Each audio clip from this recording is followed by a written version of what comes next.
Welcome to another edition of World of Warships with Digital.Flash.Fire. This is Dan, and this is the Kongo. As you can see, this is a Imperial Japanese Navy battleship. This is one of the most storied ships in the Japanese Navy. It was actually not built by the Japanese, it was built by the British. It was originally a battle cruiser.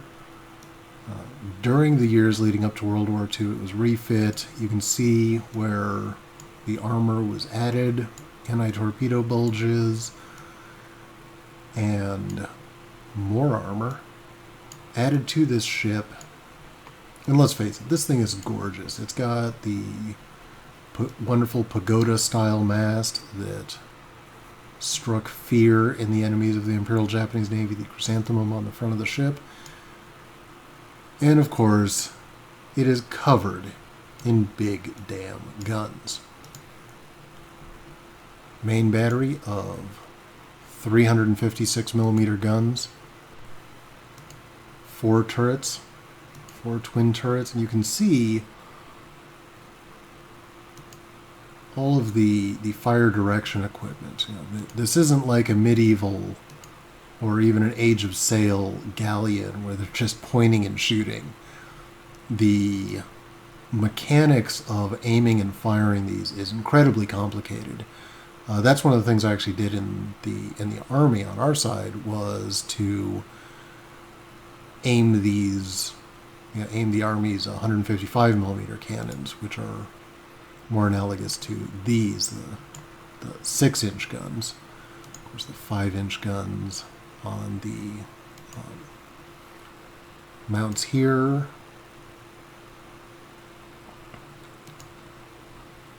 The 14-inch main guns on this ship are pretty amazing. You only fire every 30 seconds, but as you can see, the AP does 10,000 damage on a Citadel hit. And the accuracy is, how to put it, it's not awful. There are ships with much worse accuracy than this. 237-meter dispersion at range is not horrific. The turn time is pretty bad, 54 seconds. You don't want to get caught out of position. This ship is designed to stay way the heck back. Hit points, 54,000 hit points. It can take a pounding. AA guns, it is covered in guns, but let's be honest, it is not going to defend itself very well. You do get some, this is one of the ships that has a pretty respectable secondary armament. But again, if enemy airplanes are attacking you, you're going to have a bad day. What makes this ship amazing, what makes people enjoy it so much, 30 knot speed, 18-second rudder shift time, not great, but pretty good. But when you combine that speed with a 21-kilometer main battery firing range, this ship is absolutely devastating. And a surface detection range of 16 kilometers, which means they're not necessarily going to see you before you open fire. Once those guns fire, they're going to see you. But especially on larger maps, this ship can and does actually ambush people. You're actually going to get shots on people before they even can start aiming their guns at you. All right, let's see what I do with this big, beautiful baby. Right now we're on Big Race, and as you can see, things aren't going well. I've scored 2 hits. I've done 1,000 damage. The team is down 4-1, and the only guy on our team that's killed anything is dead. One of our guys is about to die right there. He just YOLO'd down in the bay. The good news is I finally started scoring hits. I just did about 11,000 damage to this guy, and well, let's see how this goes. We're down 5-1. We have lost both corners of the map. This Wyoming is not watching his mini-map and is continuing to advance, while I'm using my 30-knot speed to get the hell out of there. Now, he probably couldn't do anything anyway because he's got 20 knots to my 30. I just took a Citadel hit. Now, if you get bored, watch the chat. IBM is going to rage like a newborn infant. And at this point, I'm not entirely disagreeing with him. We're down 5-2. Our carrier has managed to kill one of their carriers, but things look awful. I repair some damage and start seeing about balancing the score.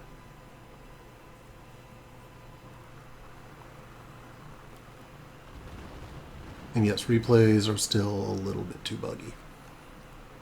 Coming around the corner here, they've got a South Carolina who is a little bit too exposed.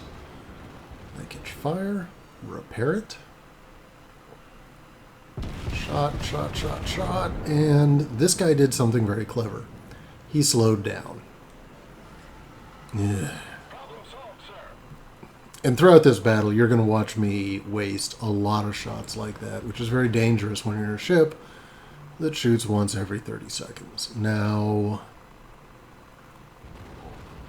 the plus side is you're going to get plenty of time to watch IBM just vomit all over chat. Watch these shots. Adjust my aim. Boom, boom, boom. A nice little penetrating hit on something not vital. And Citadel. Finish him off. And just like that, the score is 4-5. They have a cruiser who is now really badly overextended himself. He's caught between the Kawachi and myself. And the Kawachi is in the very unaccustomed situation of actually being in range of something. Now, I stupidly drive right into his shot. But he does get the kill. And I don't blame him for that shot at all. That was entirely me. Well, let's put some more shots out. And give the guy a shower. No, we got a hit out of it. And this is something that the other team really messed up. They all rushed in to try to finish off the battle without looking at the situation. The guys that were left on our team were all pulling back to support each other, whereas their team was getting itself badly strung out, so that all of our guns were able to shoot at a very limited number of targets on their team. And even if our guys weren't the best, and they weren't, this is not a complete loss of a game. You'll notice I've just completely lost my patience with IBM and reported him and told him to shut up. And he's teaching. He's not teaching, he's insulting. You don't teach people by insulting them. This isn't a British boarding school in the 1500s. Oh, and by the way, 6 all. Now, one thing to notice about this map. Look at my range. I can hit almost into their deployment zone, and I'm behind where mine was at the start of the game. Take a look, and you'll notice they have some ships on very low health. We have some ships. We have a Clemson that is all but dead. We have a St. Louis that is all but dead. Our Miyogi is on full health, though, and I'm clawing back. IBM's asking if I think I'm impressive. We'll get back to you on that, IBM.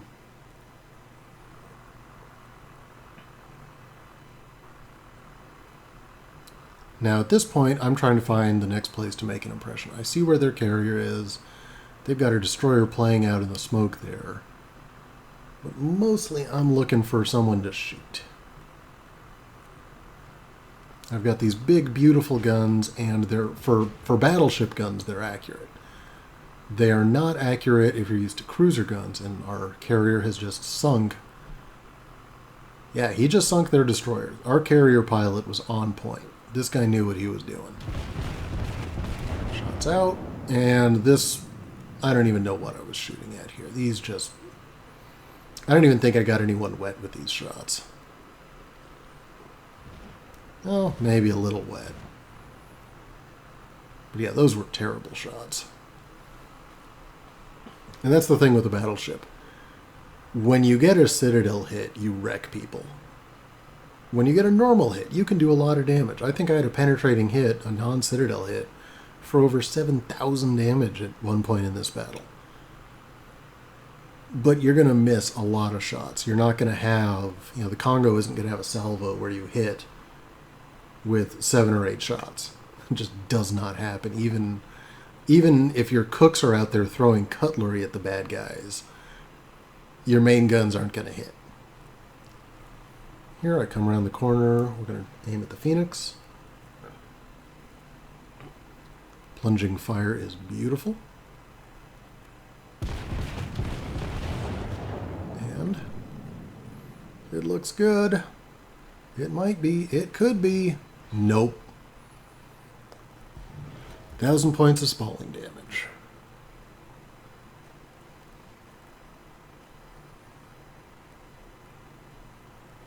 And there goes our St. Louis. Now, IBM has left the game. He is no longer responding. I'm assuming he went back to whatever cave he lives in, whatever bridge he lives under. 1,000 points of spalling damage, 1,600 points of Citadel. Gotta love it. Now, I remember the enemy carrier was somewhere out here, and for some reason, I had it in my head that there was still a destroyer on the enemy team. I wasn't paying attention when he got killed. You'll notice our destroyer is hanging back, and I don't blame him. He has 185 hit points. I'm pretty sure friendly ramming damage would kill him at this point.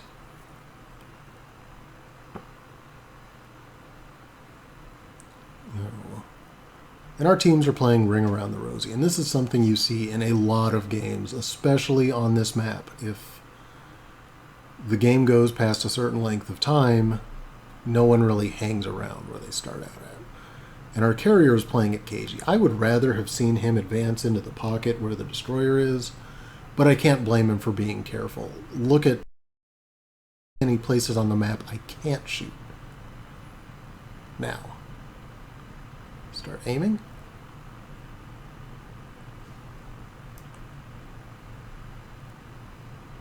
Start shooting.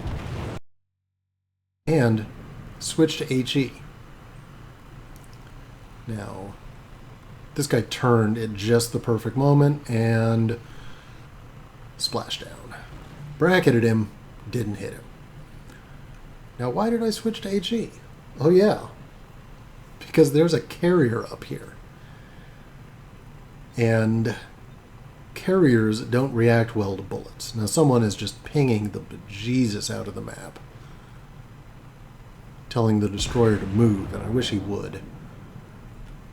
Fire a couple shots. And don't even get him. Fire a bunch more shots. And long, short. Troll guns are troll. 10 kilometers and not a single hit with a well-aimed salvo. Our other ships, or our carrier, is just hammering the hell out of him. Fire a shot.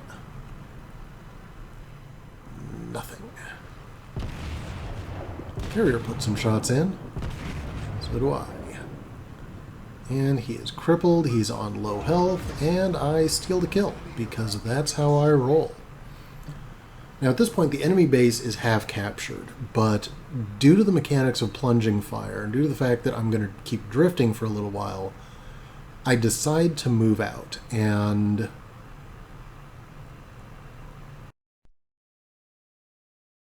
because this Wyoming is coming right at me, and the Omaha is also in range of me, and he's capping, so I need to make sure he doesn't cap, because if I try to cap and get reset and the Omaha doesn't, we lose. And the clock is starting to be a factor. There's 5.5 minutes left in this game. Watch really closely, figure out if this guy's moving or not. Shots out. And he's on 580 hit points. And he's dead. 4 kills. Probably haven't done 30,000 points of damage at this point either. This was not an overwhelming game from a damage standpoint. Now, at this point, the Clemson has finally started moving towards me. Again, I don't blame him for being cautious, but I could be a lot happier. And I've decided to take a page out of this guy's book and stop, and you'll notice that most of the shots go in front of me. And I managed to get a salvo off at him.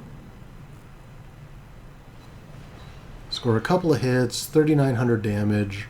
So we got a penetration, but didn't hit anything vital. Now at this point, I'm going to do something interesting. I'm going to leave the cap. And the reason I'm going to leave the cap is because of how the mechanics of this game work. So the first person in the cap circle has a bag with all the points in it. And I'm a big, easy target. And the Wyoming out there can reset me all day. And the South Carolina can reset me all day. So I'm going to leave the cap circle and let the Clemson take over. And all he has to do is hide, because he has plenty of time to cap. And we are going to try to finish this guy off. And hit a little too far forward. Get some spalling damage again, but carrier's going to get the kill. And this carrier had a monster game. Oxygen Torpedo had a really fantastic game. I tell the Clemson, stay back, do not get shot. Now we're gonna be merciful and speed this up. Basically, I trade shots ineffectively with, hey look, more spalling damage, with the Wyoming, and pretty soon this game mercifully finishes. Now, at the end, we had almost 3,000 experience with the first victory of the day. 3 Citadel hits, 4 kills, 28 total hits. Defended the base and did some crit. Not surprisingly, Oxygen Torpedo got top experience. I came in second. IBM, for those people keeping score at home, actually finished in the middle of the team, but lost some style points there, buddy. Now, I ended up doing 64,000 damage. With 4 kills, pretty good. Realize that all that happened with 29 hits. 26 of them were penetrations. One of them completely bounced off. 178 shots fired. Partially it was my fault. There were 5 or 6 salvos that were just poorly aimed. But for the most part, these guns are very trolly. You have to make the most of it. If I'd had a couple of more hits, maybe we win by killing that last ship instead of capping. Now the game went 19 minutes and 47 seconds. We almost ran out of time. That was almost a draw. And a 1,300 base experience draw would have been painful. You definitely want to take advantage of that first victory bonus. Other interesting note, I traveled 72 kilometers during that battle in a battleship. Just a wonderful game. All right, folks. Thank you for watching. I know that was a long one. For Digital Flash Fire, I'm Dan. You have a great week.